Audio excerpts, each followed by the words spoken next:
No vídeo passado, para quem não assistiu, a gente falou sobre um serial killer, que foi um assunto bastante pesado, então para dar uma quebrada nesse clima, pro vídeo de hoje a gente resolveu trazer um assunto que brasileiro gosta bastante, que é festa. A gente vai falar no vídeo de hoje sobre o Woodstock, que foi um festival de música, foi uma parada bem hippie assim, que começou em 1969 e teve 3 edições, sendo a última em 1999. Very nice.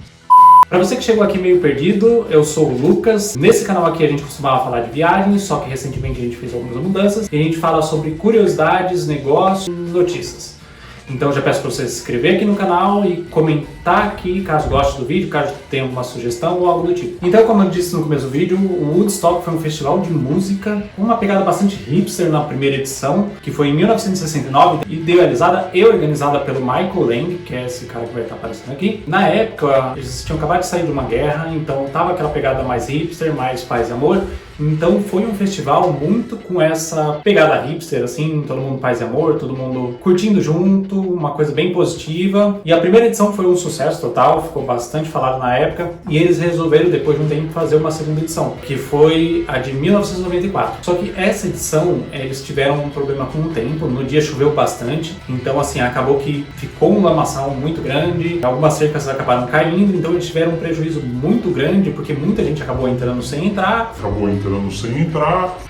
Fora isso, a chuva atrapalhou bastante, então acabou que não foi um festival tão legal. E o que a gente vai falar hoje foi a edição de 1999, que foi o que ficou mais conhecido pelo tanto de problema que deu. Então a ideia principal do Woodstock sempre foi essa pegada mais naturalista, de conectar as pessoas e de paz, amor, esse tipo de coisa. Então eles tiveram essa ideia de fazer a edição de 1999. Na época eles cobraram um ingresso razoavelmente caro para a época, apesar de ser uma festa de 3 dias, o ingresso custava $150, e mesmo sendo um ingresso razoavelmente caro, eles conseguiram trazer entre 200 e 250 mil pessoas para o evento, o que é muita gente. Na hora de escolher quem ia tocar, falei, a primeira edição foi uma pegada bastante hippie, uma coisa mais voltada pro reggae, um rock mais leve. Porém, nessa época, as bandas de new metal, eles estavam bombando, estava muito em alta nessa época, então eles decidiram trazer as bandas Limp Bizkit, Korn, Rage Against the Machine e Red Hot Chili Peppers. São bandas que eu particularmente gosto bastante, eu tenho até um Funko do Jonathan Davis, que é o vocalista do Korn.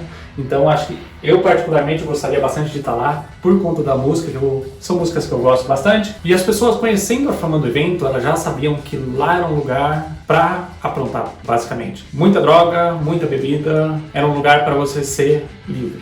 A partir do momento que o Michael Lang teve a ideia de fazer o evento, um ano antes ele já começou a correr atrás de investidores, porque ele sabia do tamanho que seria o Woodstock e do quanto de dinheiro que ele precisaria para fazer aquilo. Então ele entrou em contato com o pessoal de uma empresa de entretenimento que já tinha um know-how sobre a organização do evento, e eles buscaram investidores para começar a organizar o evento. Na época eles visitaram uma base militar desativada, que por conta da estrutura, para eles pareceu bastante interessante fazer a festa naquele local, porque eles já tinham, por exemplo, um ambulatório, era um lugar bastante amplo, que daria para eles fazerem os palcos, a parte das tendas, que o pessoal ia acabar dormindo lá, né, por ser um festival de 3 dias. E o pessoal da equipe de organização do evento, eles falavam que para eles eram bastante jovens, então para eles falavam que naquele momento eles queriam fazer qualquer coisa que pudesse marcar a vida deles e marcar a história, qualquer coisa que não fosse estar trabalhando em um trabalho regular, talvez limpando banheiro ou algo do tipo. Então eles queriam fazer uma coisa que marcasse uma geração. E por conta do terreno da base militar ser uma área muito grande, até para evitar um custo muito alto, eles cercaram toda a base militar com tapumes e ficou uma coisa bastante feia. Então eles tiveram a brilhante ideia de fazer umas pinturas assim, para deixar uma parada mais alto astral. Eles fizeram algumas pinturas coloridas para combinar até com a energia do evento. Porém, 7 meses antes do evento, eles começaram a divergir de algumas ideias, porque o Michael Lang, ele sempre foi esse cara da festa, que ia nos festivais, até por já ter participado das outras edições. Porém, por conta daquele problema que eu comentei sobre a edição de 1994, que eles tiveram um prejuízo muito grande por conta da derrubada da cerca, o pessoal entrou de graça, nessa edição, os investidores estavam bastante preocupados com a questão do lucro da festa. Então, eles começaram a buscar jeitos de reduzir os custos para tentar ter mais lucro nessa edição de 1999. Foi onde eles tiveram a brilhante ideia cortar custos de coisas que eram essenciais. Eles terceirizaram todo o direito de venda de comida do lugar, além de contratar uma equipe totalmente reduzida de seguranças e equipe de limpeza. O pessoal que estava na festa fala que a equipe de segurança era suficiente para mais ou menos umas 500 pessoas no máximo, e como eu disse aqui, tinha coisa de entre 200 e 250 mil pessoas na festa. Então, quando chegou o dia do evento, já tudo organizado, logo na entrada, os seguranças revistaram o pessoal e tiraram todo tipo de comida e bebida que as pessoas tinham na bolsa. Nessa hora eu lembrei bastante do Play Center, porque isso acontecia por lá. A diferença é que, enfim, né, o ambiente era totalmente diferente. Então eles tiraram toda a comida e bebida que as pessoas tinham na bolsa e jogaram fora, não permitiram que as pessoas entrassem com isso. Mas droga deixaram, né? Não, droga era de menos, né? Porque droga eles não iam vender lá, então tudo bem pra eles que eles entrassem, né? Tá, então no primeiro dia de evento, quem abriu o Woodstock foi o James Brown. Eu, particularmente, eu gosto bastante, eu e a Marilyn sempre escuta quando a gente tá jantando. A gente gosta bastante de James Brown, porém, na hora de entrar no palco, teve um problema que o James Brown, ele falava que só entrava nos palcos em geral quando ele recebesse todo o pagamento referente ao show dele. Eu nunca trabalhei em ramo de evento, porém eu sei que tem um acordo, né, que normalmente o artista ele recebe metade antes do show e metade quando termina o show, algum tempo depois, porém ele não queria entrar até que ele recebesse o pagamento dele. Mas aí o pessoal botou bastante pressão nele, ele por ver a quantidade de gente que tinha lá, ele acabou entrando, o show foi um sucesso, foi bem legal, o pessoal curtiu bastante. E será que pagaram ele depois? Imagino que sim, né? Que senão... E mais um ponto sobre o começo do evento, tinha crianças lá, não sei exatamente como é que eram as regras naquela época, as leis, mas tinham crianças de 14, 15 anos entrando normalmente, não sei se tinha restrição de idade, apesar da primeira festa, quando você procura vídeos, imagens, você vê que tinha inclusive casais com bebês, porém era uma coisa mais tranquila, né? Mais de boa, né? Mais tranquila. Mas, enfim, tinham muitas crianças lá. E lá dentro, a droga e bebida era muito liberado. O pessoal vendia, o pessoal dava um pro outro. Tinha barraca de gente, assim, mostrando, trocando, comentando, falando, eu tenho um cogumelo, troco por um êxtase, esse tipo de coisa. E no primeiro dia, tava muito calor. Então, o festival começou logo cedo, o pessoal já enchendo a cara de bebida e usando todo tipo de droga. Então, assim, você imagina aquele calor, o pessoal bêbado, já começou o sinal de que tinha alguma coisa pra dar errado ali, né? E como eu falei no começo do vídeo, a licença de alimentação do evento, ela foi cedida para algumas empresas, porque o pessoal não queria investir em montar um restaurante lá dentro próprio do evento, esse tipo de coisa, então eles acabaram liberando para a empresa que quisesse vender comida lá dentro, ela tinha o direito disso, então o preço quem definia era ela, aí já começou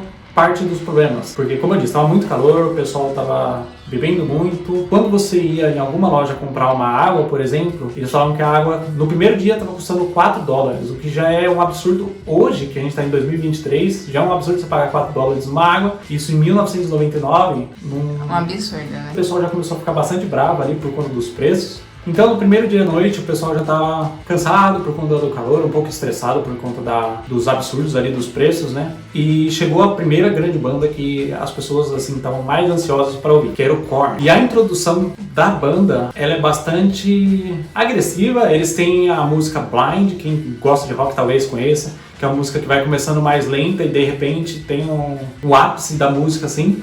E ali naquele momento, com 250 mil pessoas... O próprio vocalista da banda, ele falou que ele via, assim, parecia um mar de gente, e conforme ele começou a cantar, por ser um rock razoavelmente pesado, as pessoas todo mundo pulando, ele falou que foi uma descrição que nem droga, nem bebida, nada do tipo, podia chegar perto daquilo, porque ele sentia que ele tinha controle das pessoas, daquela multidão toda, e todo mundo pulando, que nem doido. Ali, os próprios seguranças já começaram a ficar com medo de não conseguir dar conta da situação. E detalhe que os seguranças eram tipo uns moleques de 18, 20 anos que estavam participando da festa, né? Isso, os seguranças, que nem eu falei, eles não contrataram uma equipe especializada em segurança, eles simplesmente saíram procurando algumas pessoas. O cara fala que chegaram nele assim, uma pessoa normal na rua, falaram, você quer $500 para trabalhar de segurança num evento?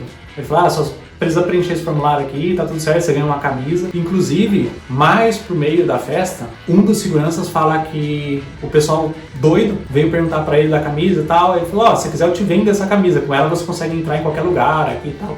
E o cara vendeu a camisa de segurança pra um cara aleatório, porque aí ele tinha acesso aos camarins, o lugar da equipe lá e tal. Então ali naquele primeiro dia o pessoal já estava totalmente drogado. Outra coisa que foi bastante marcante e estranha é que tinha muita gente pelada lá. E eles falam que assim, era uma sensação libertadora de você poder usar todo tipo de droga que você quisesse.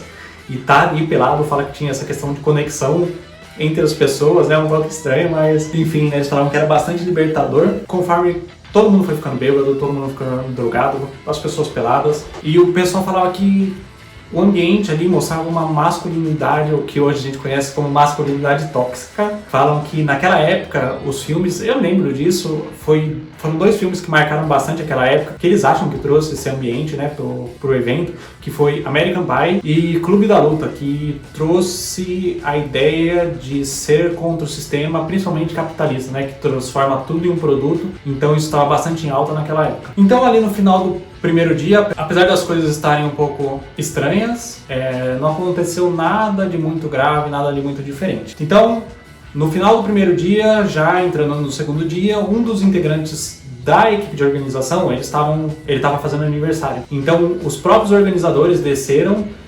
Uma coisa que eu esqueci de comentar, tinham vários palcos, né? Tinha o palco principal, um palco secundário e uma parte que tinha uma rave. Então, os organizadores, eles decidiram descer para curtir na rave. A rave, o pessoal ficava mais lá durante a madrugada, né? E os organizadores do evento começaram a usar drogas que o pessoal oferecia para eles e beber e esse tipo de coisa. Então no outro dia eles falam que eles acordaram com aquela ressaca, já se sentiram muito mal e aí eles saíram do escritório que eles tinham lá, né, da base deles, e viram que o lugar já estava bastante sujo porque a quantidade de lixeiras não era o suficiente, os banheiros químicos não tinham equipe suficiente para limpar eles, né? Então eles perceberam um ambiente já muito sujo, o pessoal já começando a reclamar da organização do lugar. E no segundo dia, para piorar ainda mais, a temperatura estava ainda pior do que no primeiro dia. Então, durante os shows que foram acontecendo ali durante o dia, a enfermaria deles começou a receber muita gente inconsciente por conta de insolação, e por desidratação, né, por conta dos preços altos das águas, das bebidas. E o pessoal começou a reclamar da organização do evento, ficar bastante bravo.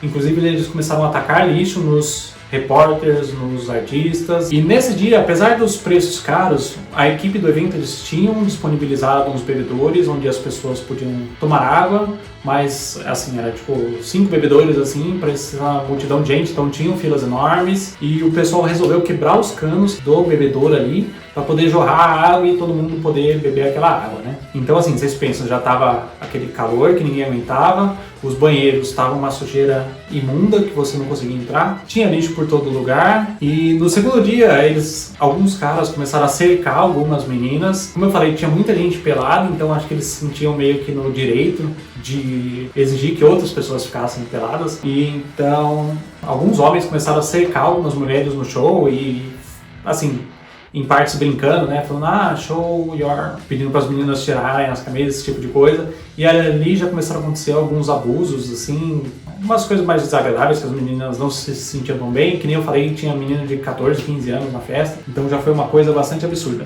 Então pro final do segundo dia chegou outra banda que o pessoal queria ver bastante, que todo mundo estava comentando sobre, foi o Limp Bizkit. Eu também gosto bastante de Limp Bizkit. Eles começaram no show, o pessoal já ficou bastante agitado, que nem eu falei, eles já estavam muito bravos com a organização do evento, por conta dos preços, da má organização, da sujeira. O show começou, foi mais ou menos parecido com o do Korn, todo mundo muito animado, todo mundo pulando, esse tipo de coisa. Por conta do clima, das pessoas estarem muito bravas, eles já começaram a quebrar alguns tapumes, tentaram derrubar uma torre de som, e aí veio a ironia do destino, onde o Limp Bizkit resolveu tocar a música Breaking Stuff, que traduzindo ao pé da letra significa quebrando coisas. E o vocalista, o Fred Durst, ele começou a música, como ele sempre começa, ele fala: quantos de vocês aqui já tiveram um dia daqueles que você levanta da cama tipo bravo e a única coisa que você quer fazer é quebrar alguma coisa. E esse foi o estopim ali para as pessoas começarem a quebrar tudo de vez. Então derrubaram torre de som, derrubaram os tapumes, começaram a quebrar todo o ambiente ali do palco. Inclusive tem vídeo de tapume passando por cima das pessoas ali, com gente em cima do tapume totalmente drogada. Inclusive o próprio vocalista. O pessoal acabou culpando bastante o vocalista da banda por falar que ele estava incitando as pessoas a quebrar as coisas. Minha opinião pessoal, eu não sei se faz sentido, porque a banda que está ali, ele quer fazer o melhor show possível, ele quer dar o que as pessoas querem. Não sei, o que você acha?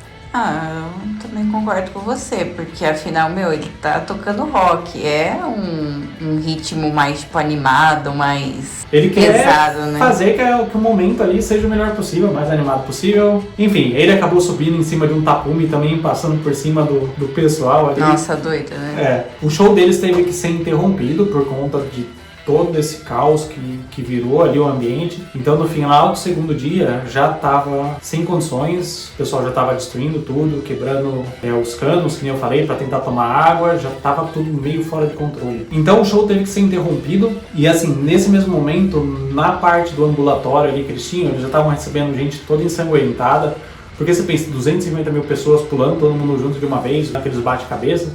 Então ali já se machucou muita gente, até por conta de estar todo mundo drogado. Então interromperam o show do Limp Bizkit, pediram para ele sair. E nessa hora, todo mundo começou a migrar para a parte da rave. Que eu falei, já era final da noite também, o pessoal na madrugada costumava ir pra rave. Na noite do segundo dia, na rave, a principal atração que tinha lá era o Fatboy Slim. Conforme ele começou a tocar, a mesma coisa, o pessoal totalmente descontrolado, já ficou um ambiente pesado, esquisito. E o Fatboy tava tocando quando de repente começou a entrar no meio da multidão, assim você pensa, um show assim do nada no meio da multidão, começou a passar uma van. E o pessoal, os organizadores já ficaram bastante preocupados, falando, meu, não dá, né? Não dá pra uma van ficar ali, né? E todo mundo preocupado, já começaram a se falar. E o Fatboy Slim, ele falou que ia pausar, porque eles tinham que tirar a van de lá, que não era seguro, então ele pausou a música pro pessoal tentar tirar a van de lá. E os organizadores do evento, eles desceram lá, eles foram até a van, e quando eles chegaram lá, eles abriram a porta do passageiro, e eles perceberam que o cara que estava dirigindo a van, ele estava completamente drogado. Você pensa, um cara drogado dirigindo uma van no meio de uma multidão. E quando eles olharam para a parte de trás da van, que a propósito a van era roubada, quando eles olharam para a parte de trás da van, eles viram que tinha uma menina que devia ter ali seus 15, 16 anos, seminua, e um cara junto com ela, drogado também, colocando a calça. Então eles já perceberam que tinha acontecido alguma coisa errada ali. E a multidão começou a ficar muito brava com o Fatboy Slim, por conta dele ter parado o show para tirar a van do ambiente lá. Então começaram a agredir ele de certa forma, jogando lixo, xingando. E os produtores do Fatboy Slim, eles aconselharam ele a sair de lá. Então ele meio que empacotou as coisas dele rapidinho e saiu correndo. Ele fala que de lá ele já foi direto para o aeroporto esperar o voo dele, porque ele percebeu que as coisas já não estavam indo muito bem. Ah, e uma coisa que eu esqueci de comentar com vocês que é bastante importante. Lá no começo, quando eles começaram a levantar essa questão dos custos do evento, eles tiveram a brilhante ideia de criar um pay-per-view do Woodstock. Que, assim, é uma coisa razoavelmente normal, porém o pessoal fala que normalmente quando você tem uma transmissão ao vivo de um show, o foco é a música. Porém, nesse não, eles estavam filmando as pessoas. E assim, eles comentam que em alguns casos, quando a pessoa ligava a câmera e começava a mostrar, as pessoas se instigavam a fazer alguma coisa absurda, tipo ficar pelada ou... Enfim, eles filmaram muita coisa bizarra ali e transmitiram ao vivo pro pay-per-view. Então, no terceiro dia do evento, como eu falei, já estava sendo transmitido aquilo ao vivo. Naquela época não tinha celular, essas coisas, mas tinha muita imprensa ali no local, até a MTV estava lá. Então já começaram a surgir algumas perguntas. O pessoal da imprensa fez uma coletiva com os organizadores ali no começo do terceiro dia, e aí eles já começaram a perguntar, né? Falaram, meu, tá tudo bem? O que está acontecendo? E pros organizadores, eles sempre falavam que estava tudo bem, tudo correndo dentro do planejado, né? Como eu comentei antes, o pessoal tinha estourado o encanamento da água para tomar. Porém, a água ela ficava razoavelmente perto de onde tinha os banheiros químicos, que não tinha gente o suficiente para limpar. Então, o que aconteceu? Começou a vazar o material dos banheiros químicos e misturar com a água que o pessoal tinha tirado ali para tomar. Aquilo formou um lamaçal gigante e o pessoal totalmente drogado, não sei que pira é essa que o pessoal tem, que vai em rave, essas coisas, os caras ficam doidão e quer pular na lama. Então ali aconteceu a mesma coisa, o pessoal viu aquele monte de lama e correu e pulou lá e começou a brincar, jogar um no outro, só que aquilo ali era água misturada com barro e restos humanos. Então eles ficaram ali brincando com o cocô e jogando um no outro. O pessoal da vigilância sanitária, no documentário eles falam que eles têm que colher umas amostras, né? Acho que isso é normal, tá de restaurante e tal, para ver se estava tudo bem com a água. E mesmo na água que estava sendo trazida do encanamento, eles falam que tinha resquícios de cocô. Não tem outra palavra, tinha cocô. Então, assim, isso, deu diversos problemas. Fala que eles tiveram um problema ali na boca, problema na garganta, por conta de ter ingerido aquela água, fora os que brincaram de guerrinha de cocô, né? E ali já no início do terceiro dia, a comida de algumas das lojas já estavam acabando. Aí entra a lei da oferta e da demanda. Quando você tira opções de lugares para as pessoas comprarem comida, o preço dos lugares que sobram aumenta. Então o que já estava um absurdo de caro ficou ainda pior no terceiro dia por conta dessa escassez de comida, de água, esse tipo de coisa. No terceiro dia, logo cedo, já bastante gente foi embora cedo, mas ficou ainda, eles chutam ali na casa de 150 mil pessoas lá. E essas pessoas, eles comentam de que ficaram porque tinham ouvido falar de uma surpresa que teria no final do evento. Então muita gente só ficou por conta dessa surpresa que eles teriam. Aí entrou o Red Hot Chili Peppers, que nem a Mari comentou agora há pouco. O baixista da banda, pra entrar no clima aí de tudo que estava acontecendo, ele resolveu entrar no show pelado. Então ele entrou ali com o baixo na frente ali, mas totalmente pelado, e assim, ele tirava toda hora, então ele tava lá peladão. E como isso já era o final ali mais ou menos do último dia de evento, os organizadores eles falaram que eles queriam marcar aquilo simbolicamente assim. Então eles tiveram mais uma brilhante ideia. Eles distribuíram 100 mil velas para o pessoal totalmente drogado. Eu não sei, eu não sei qual que foi a ideia. Brilhante. Brilhante. Então você imagina o pessoal totalmente revoltado com o evento, já querendo quebrar tudo. Aí deram 100 mil velas pro pessoal. Então, beleza, tava o show rolando ali, aí por um momento realmente ficou muito bonito, o pessoal com a vela acesa e tal. Aí de repente apareceu um foco de incêndio no meio da multidão. E eles perceberam, ficaram com bastante medo, pedindo pro Red Hot parar. Aí o organizador do evento ele foi lá no palco, tentou falar com o pessoal, falou, ó, isso aqui não é um efeito especial, nada do tipo, tá pegando fogo ali. Saiam de perto.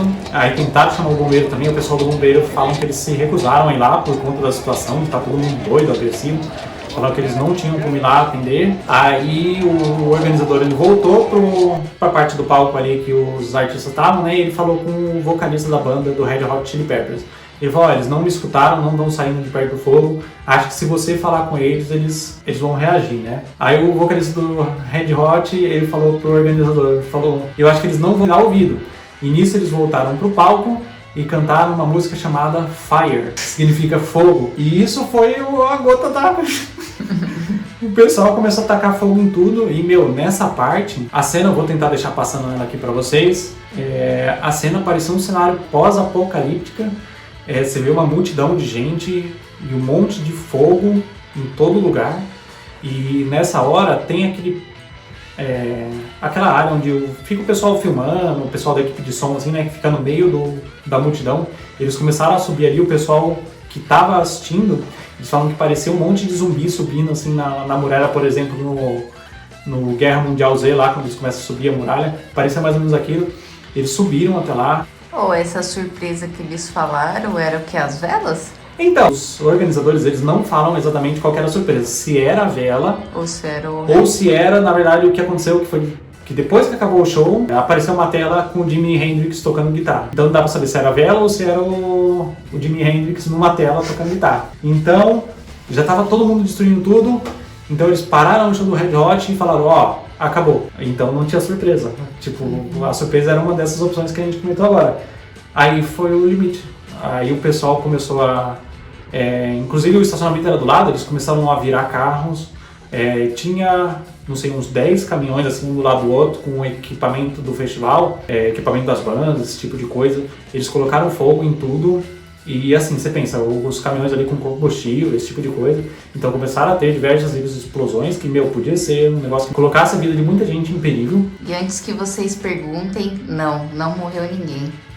Colocaram fogo nos caminhões, viraram carros, quebraram tudo.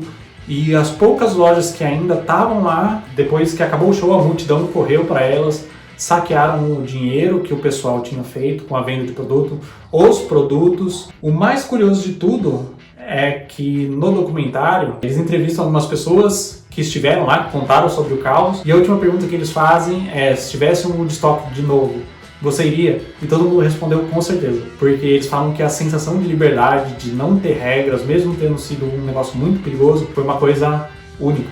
Então, no final das contas, com o fechamento do evento, que nem a Mari falou, por incrível que pareça, não teve nenhuma morte, pelo menos, talvez tenha alguma coisa que eles tenham abafado, mas dizem que não teve nenhuma morte. Teve queixa de 4 mulheres sobre estupro, muita gente machucada, que nem eu falei, o pessoal ensanguentado, gente que parecia que estava morta lá por overdose, por ter bebido demais. Teve muita gente machucada. E o Michael Lang, que foi o organizador, ele morreu 3 meses depois de ter gravado esse documentário para Netflix. Então, pessoal, todo o material que vocês viram, inclusive nas imagens desse vídeo e os fatos, os acontecimentos, foi tirado da série, se eu não me engano ela chama Descontrole Total, Woodstock 99, que é uma série da Netflix que contou toda essa história do evento.